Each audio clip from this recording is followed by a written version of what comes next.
Hello, it's Friday, the 4th of April, and it's time for our weekly blockchain gaming news roundup with me, Jenny Jordan, and co-host John Jordan. Hi, John, how are you? Hello. I'm just showing my hat because when I could go higher, but then you wouldn't see me.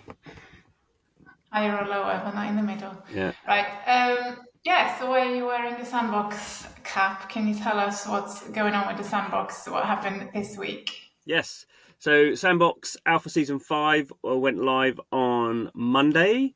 I was actually sort of at the office Monday and Tuesday, so I've sort of come into it a little bit late. It is the main theme is the Jurassic World sort of branding, although across the next 5 and a bit weeks now, I think there's over sort of 40 brands, 60 brands and 40 experiences. So as well as sort of the key sort of game you play is a Jurassic World sort of game, and you have to go through that, and you sort of one of the basic parts is you get these dinosaur eggs, and you have to it's not very complicated really, but you have to sort of take dinosaur eggs and do things to them to hatch the dinosaurs, and you have to feed the dinosaurs and make the baby dinosaurs into big dinosaurs. So that's sort of a key part of it, and there's loads of other stuff going on to make sure the electricity doesn't run out by doing it's all these sort of little random tasks you do to keep the whole thing going. So but one of the sort of points is that there's all these different experiences, and some of them cycle in and out, so they're not all available for the 6 weeks. Some of them they're all sort of time. Generally, they're time dependent. There's one from Atari, Care Bears, Terminator, a few of these sort of big brands, and you can come and play those. But the whole thing is there's a like an overall sort of battle pass.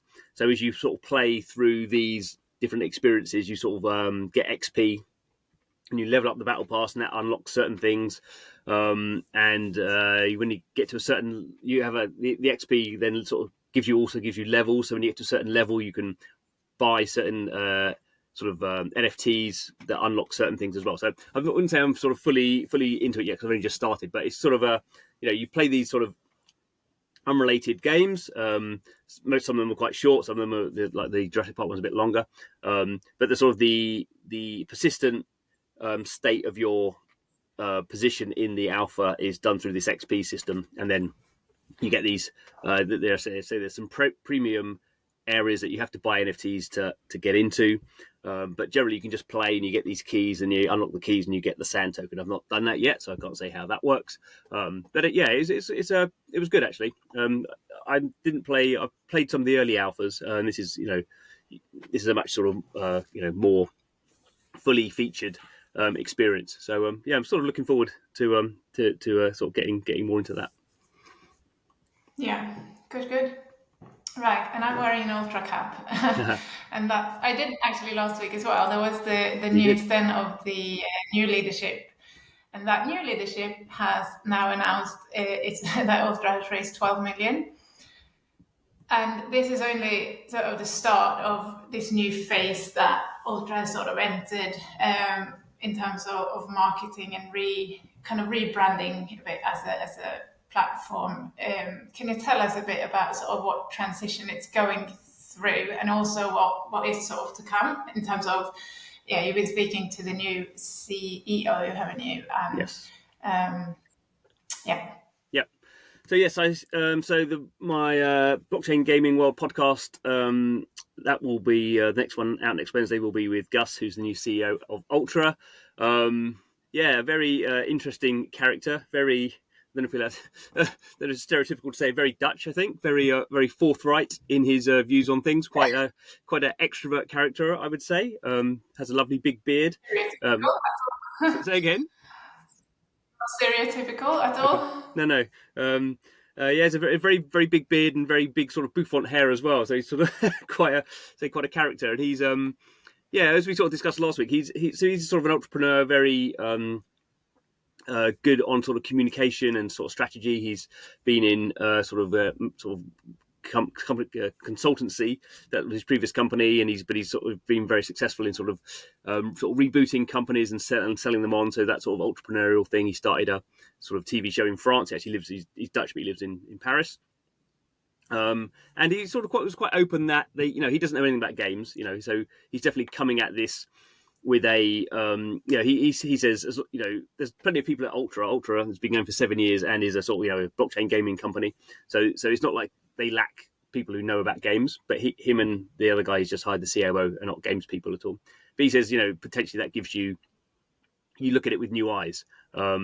So I mean, that's the strategy. The more I think there's Ultra, as we've discussed in the past, and have had the previous CEO on the podcast. They're really been a really good tech company, and they've built this big sort of platform where they distribute PC games. Some of those games are NFTs, or at least the license to those, so you can sort of buy and sell NFTs that are games. They have an NFT platform for just sort of normal NFTs around those games. They have a sort of esports tournament platform.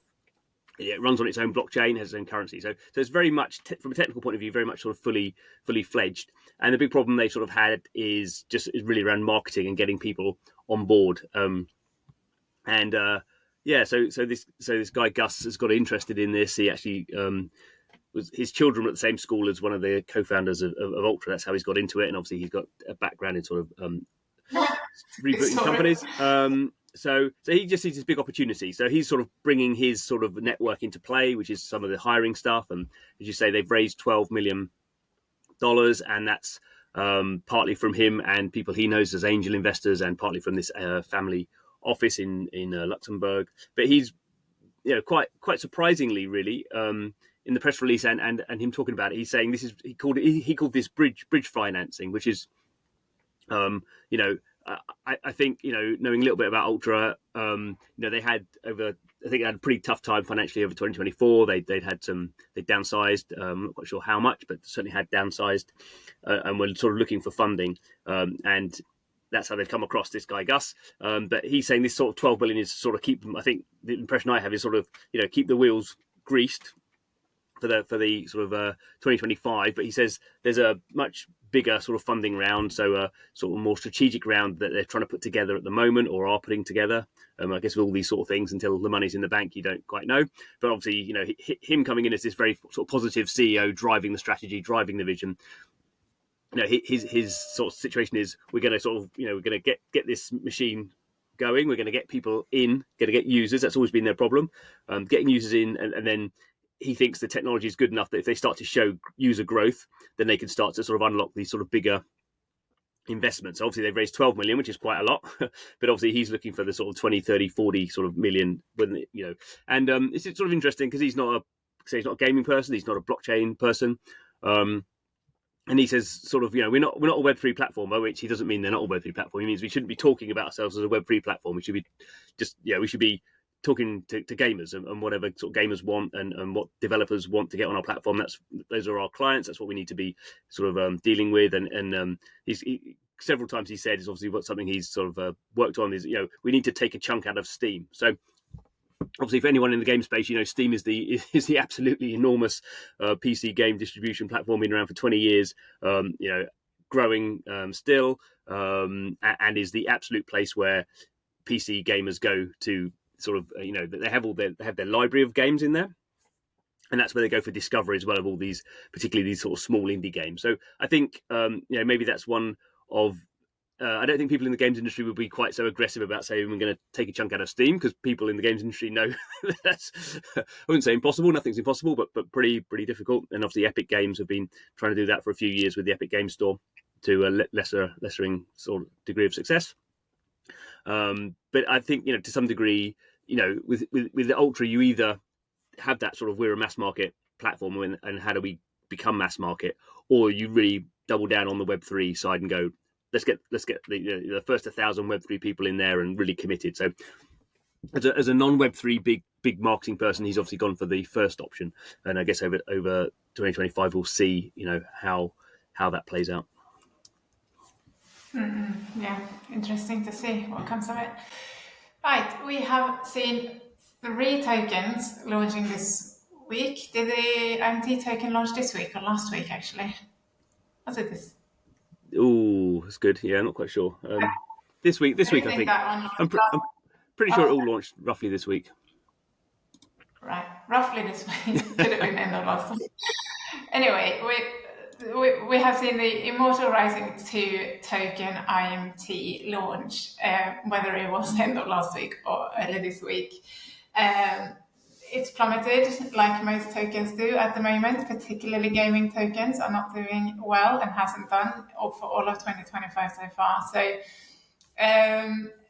due to this, Planetarium CEO JC Kim has sort of written a message from the CEO type of post, and he is sort of talking about why it's no big surprise, why it's not an entirely bad thing. He says we intentionally didn't want sort of a high FDV at launch. We want this to grow organically and sort of find this sort of way in a more long term sustainable manner. And then obviously we've seen Godzilla's gun token launch, not entirely without criticism either. And then we have seen a RavenQuest's Quest token launch. So can you please just unpack a little bit what's been happening? Why Yeah. why would you even launch a token at these times? And why shouldn't you, perhaps? Yeah, sure. So I mean, like I said, anyone with sort of any passing knowledge of sort of crypto knows that sort of the peak of sort of crypto enthusiasm was when Donald Trump was elected on wherever it was 10th of November, and that was everyone got very bullish and everything sort of went up, and then really even the end of December and certainly into 2025, everything's been really awful. Some of that is sort of speculation around Donald Trump, and some of it, I guess, is currently this week is what Donald Trump is doing in terms of global tariffs, which is sort of tanking everything. So in general, I think I'm sure there's lots of tokens that would have been launched that sort of aren't being launched. If you can not launch your token at the moment, you probably wouldn't be doing that. But people have been saying that for the past year. So it's, at some point, if you believe your business needs to have a token, your game needs a token, then at some point you have to launch it. So for Immortal Rising 2, which is the sort of idle mobile game, that is the IMT token is attached to the Immortal token. They've been in a play to airdrop for the last 4 months, so they were sort of committed to do this no matter what the sort of situation was. The issue with sort of every token at the moment is clearly the only way you price it is by sort of speculation, and because there is all the market's been down certainly in gaming for, you could argue, for a year, but there's no speculative interest in a new token at the moment really from anyone, certainly not from fairly small sort of game projects. So in some ways launching a token, the only thing it could do is go down, because basically what you're doing as with every token is once you however the token is allocated, once people get the token, they basically go, I've got, $10, $5, $20, $100, $1,000, however much they happen to have. And, two things could happen there. One, they could be, I'm really playing this game, I use the token in the game, so I want to spend this token in the game to get the stuff that I buy from it in the game. Or you go, I don't care, I played the game to get the token, and I don't care about the game, and I've got this X sum of money. And if I think the token's going to go up and get me 2x sums of money, I'll keep holding on to the token while it goes up. If I think the token's going to go down, I'll sell my X amount now, because otherwise it's going to go to 10% of X in a week's time. So, it's just basic mechanics that there is no game that anyone's playing that they would spend a token in a game, and even if there was, you may as well sell your tokens now and then buy 10 times more in a week's time, sort of thing, with the money. So there's just massive selling pressure for anyone who gets a token. The sensible thing, even if you really love the game, is just to sell the token, because it's going to go down. So the earlier you sell it, the more you get for it. So that's pretty much what's happened. So the IMT token is down, I think, about 80% over the last, I think it actually launched, actually not this week, the week before, but so that's massively gone down, partly because the utility on that is quite difficult. It's more of a governance sort of thing. And, as you say, JC Kim wrote this sort of blog post. I just don't think it's worth, I wouldn't even bother with those sort of things. I just, he sort of said, "Oh, the price is much lower than even I thought," which is sort of like, well, how long? He's been in crypto industry as long as I have, so he should be a bit more aware of that. I just don't think people should get involved in that. If you launch a token, then the price is going to go where it's going to go. Don't get involved. But I think he was correct in the sense that he says, the market will decide the price of the token, and that's absolutely right. And the market decides it's going down. So the gun token, I guess, was a certainly much more high profile. So this is the token behind the Guns blockchain that Gunzilla Games is using for Off the Grid. So Off the Grid, very high profile, the first blockchain-enabled console game. Still not very clear how many people are playing that game. There's various obviously figures knocking around, but not very clear. Gunzilla haven't officially given any numbers. And the issue is, even though the Gun token has gone live and the Gun blockchain is running mainnet, because obviously that token's running on the mainnet, which is a version of Avalanche, the Off the Grid game is still running on the testnet version of it. So you have the Gun token, which people can trade if they want to. That's not that you can't do anything with that in the game because that's on the main net and the game's on the test net. So obviously the two will come together at some point, but that seems like a bit of a, I don't know why that was the case. Seems a bit of a new sort of mistake. But if you want a token out there, at least you want it to have some connection to the real game. But I guess the real sort of controversy around the Gun token going live is that it went live pretty much through Binance. So Binance did its Launchpad, and lots of tokens have done that. Lots of game tokens have done that. The Axie token way back in the day, I think Sand token did that way back in the day as well. So, but the problem with obviously Binance is still pretty big exchange for certainly the rest of the world. Not so big in the States or Europe anymore. But what you do is you basically, if you have an account on Binance, you basically stake. You're not really staking it, but basically you allocate some of your resources in Binance to this Launchpad, and then you get, in this case, there were 400 million Gun tokens, and if you put in like 1% of the amount of money that was staked across everyone in Binance, you get 1% of that 400 million. So everyone, if you have money in Binance that you're not spending, you may as well stick it in the Launchpad and try and get basically free money.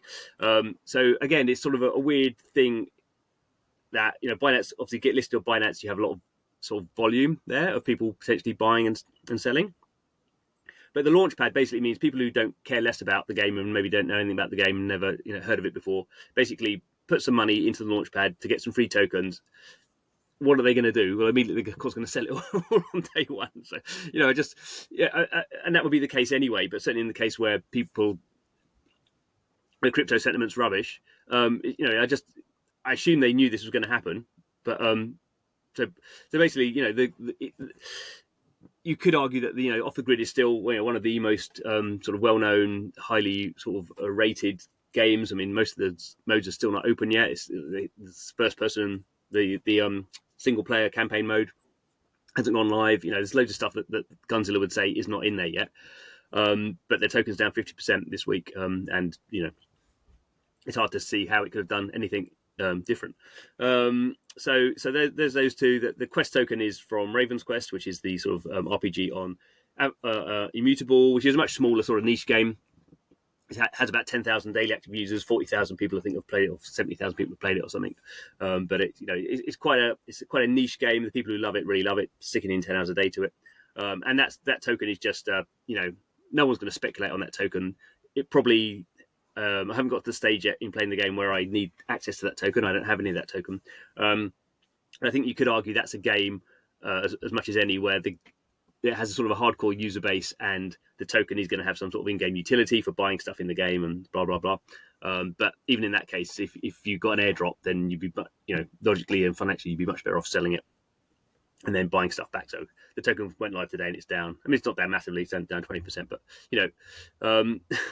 But that's just what you expect for a token. It's how it is for everything. I mean, we saw this happen very clearly with the MAVIA token last year. Heroes of MAVIA's kind of utility token, and I'm just trying to think: is there any blockchain game that's launched a token that has not seen this trajectory?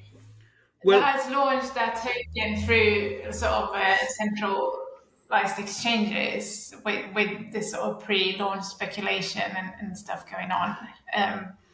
I'm not talking about games that are mainly keeping that token within the game, sort of, and not.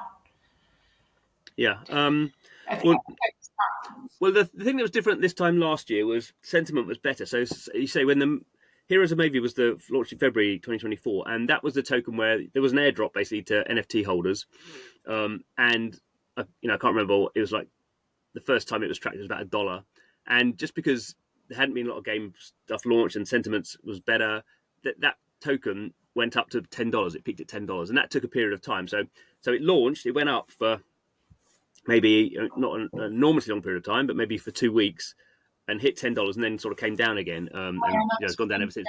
But there was a, like in that situation, I can't remember, like a fairly small allocation, and because it kept going up, I didn't sell it. I think I sold about $7 in the end, but because which is not any better, but it's sort of like if it's going up, you're not going to sell it. And I think Heroes of MAVIA did do, woke people up, and then people started releasing tokens, gaming tokens, because they thought the market's quite good. And for a time, it was quite good. I mean, the one token that has done well last year, not really a gaming token, is the MOCA token. And that was partly because they had this big lock, so everyone locked it up. And because it's MOCA, they have a reputation in the industry that, the price of MOCA has come down quite a lot from its all-time high, but I think it's still higher than what it launched at. So it's not like it never works, but obviously MOCA are the one enormous sort of investment company across sort of gaming and Web3 consumer, and whether that project works or not as a sort of ID reputation system, that there is sort of something there that if you want to get all sort of clever and try and work out the value of a system, you could maybe do something on it. But the problem is most of them sort of don't. So whose responsibility do you think it is to try and make sure this doesn't happen? Is it the early investors? So I mean, the striking thing is you see those calls on Twitter and stuff, and I know we discuss them as if they are sort of super significant, and they're not really, but but equally they would sort of go, oh no, they changed the conditions, and I'm not allowed to dump my tokens day one, whatever. But equally they're like, oh, why can games not figure out a way to just solve play to earn and just let me earn some tokens when I'm playing games? It's sort of there's a paradox there that they can't see themselves. Obviously, I'm not putting all the responsibility for sort of failed token launches on them, but equally, do people not understand that there's a conflict going on between those two sort of things? No, but I think the problem with all these things, and it's fairly fundamental, is if the crypto that sort of worked has been generally crypto where it was, like Bitcoin, it was free, didn't have a value, and the value has been created by the market. So if you're using tokens as a way of generating investment that you can then build your project or something like that, then it's always difficult, because you're always going to price something.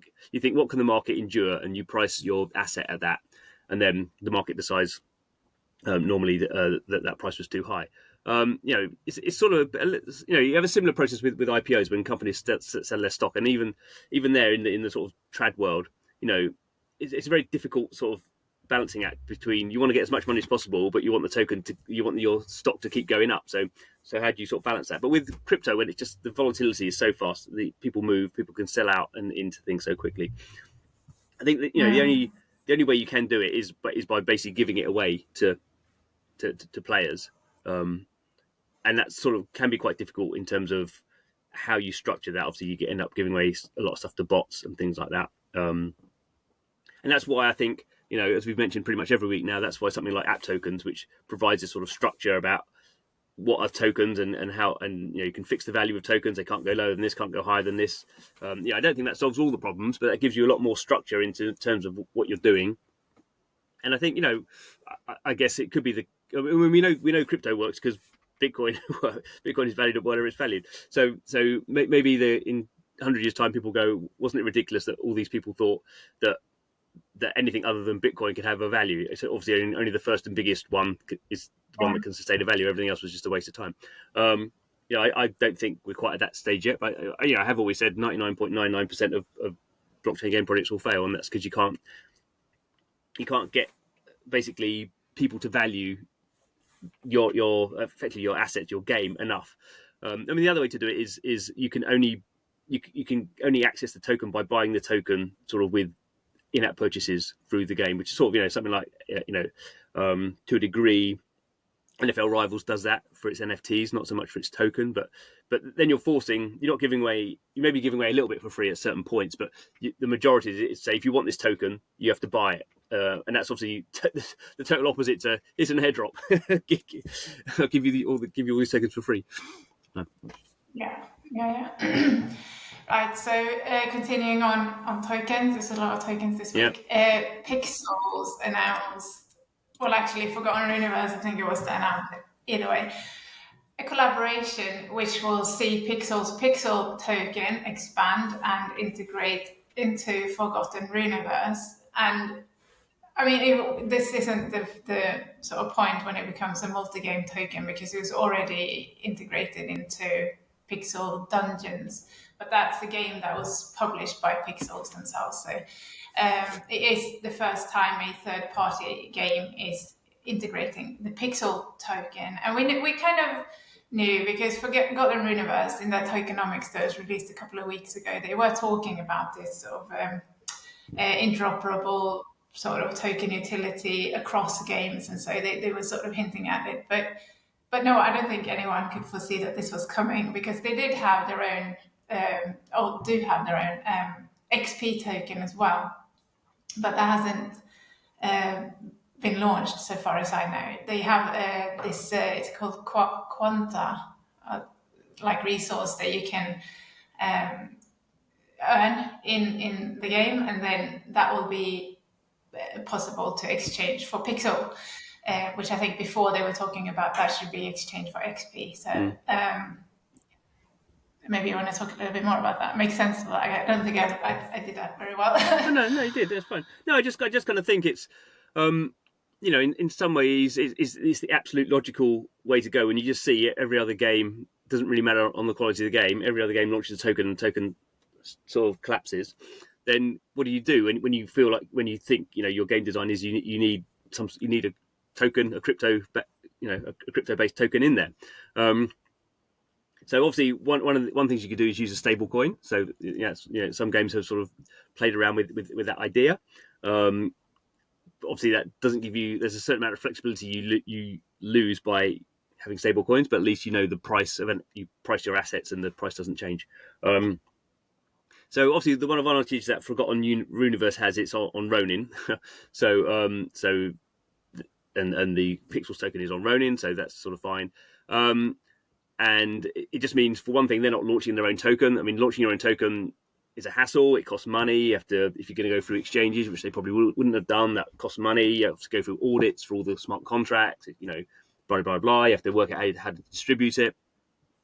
So there's a whole bunch of sort of hassle you get, and people do that because the upside is you've made your own money and you own a whole bunch of this money, and over time you can sell the money off to people who want your money, even if the price of the money is going down. But if all that's going to happen is you're going to launch a token and everyone's going to sell it off, and then they're going to complain the price is going down, and you've sort of maybe destroyed your game to some degree, that's pointless. So people are looking for alternatives. I wouldn't say the Pixel token wouldn't jump out at me as a alternative. The advantage is obviously it's out there and it's pretty liquid. And Pixels has a big audience, so you may get, they probably would have got that anyway, but you have a sort of cross-marketing potentially for people who have Pixels. They can immediately go into Forgotten Runiverse and start spending that. I guess the other sort of weird advantage is because Pixels, the price is at an all-time low. It keeps, every day it just goes lower and lower and lower. It's sort of, but in some ways that's an advantage that people know that's the situation. So, you're not, you sort of, at least there's no uncertainty around it. This is what the token's doing. And I guess if you model that into your economy, you can go, does this break our economy, the fact this token keeps going down? Or is that, maybe in some weird ways it solves the problem, because People don't get, people actually use. This is sort of something I've sort of banged on about a little bit, is the education that you need for gamers around tokens is not to speculate them and buy them in the hope they're going to go up. It's buy what you need and then spend it. The only way these things have value is if people are actually using them as sort of exchange mechanics. So you have to sort of start teaching gamers. You get this token. Obviously, you could cash it out, but the whole point is you love the game, so you want to level up more in the game. You want to get more stuff in the game. Any tokens you get, you spend them in the game to make the game obviously better for you. That makes the game better for other players as well. It makes the game better for the developer. And if everyone's doing that over time, then the thing does have a sort of, it starts to get an underlying value in terms of the transactional value of it rather than the speculative value. Probably impossible to do, but this move that Forgotten Runiverse have done, who I think don't know them at all. I think they've got quite a smart team, and they used to be on Arbitrum. They moved to Ronin. They've again, pretty hardcore MMORPG, pixel based. It's got to appeal to sort of a niche audience, but they've been around, I think, for a bit, and I think this sort of decision sort of makes sense. The other thing, obviously, that Pixels are doing are trying to build this sort of ID reputation sort of system. So they're giving out Pixel tokens to wallets and seeing what they do with them. Do they spend them in the game? Do they just cash them out? Are they bots? So that is very much a work in progress. It's not at the situation where they want to have the situation where they give out Pixel tokens to people and people spend all those tokens and then buy more tokens to spend. They want this flywheel to be positive. So they're not there yet, but I think they said they have this sort of ratio, the return on investment, and they say they're 0.7. They need to get to 1.0 for it to be positive. So basically, you give someone $100 worth of tokens to spend in the game, and they go, "This game's so great, I'm going to spend an extra $20 on top." That's sort of where they want to get. Obviously, pretty difficult to do, but they do have this token that is not just they're letting it sort of collapse to zero. They have a strong plan that, and it wouldn't surprise me if at some point Pixels as a game, it has already sort of dies away a little bit. The game bit of it doesn't matter, but the fact they have this token and this big marketing machine that knows what good wallets are, then they become like an ad network for crypto games. That's what Luke wants to do, the CEO. So this is sort of the first part of, can they start dealing with an external company? So this is, in some ways, really quite exciting news.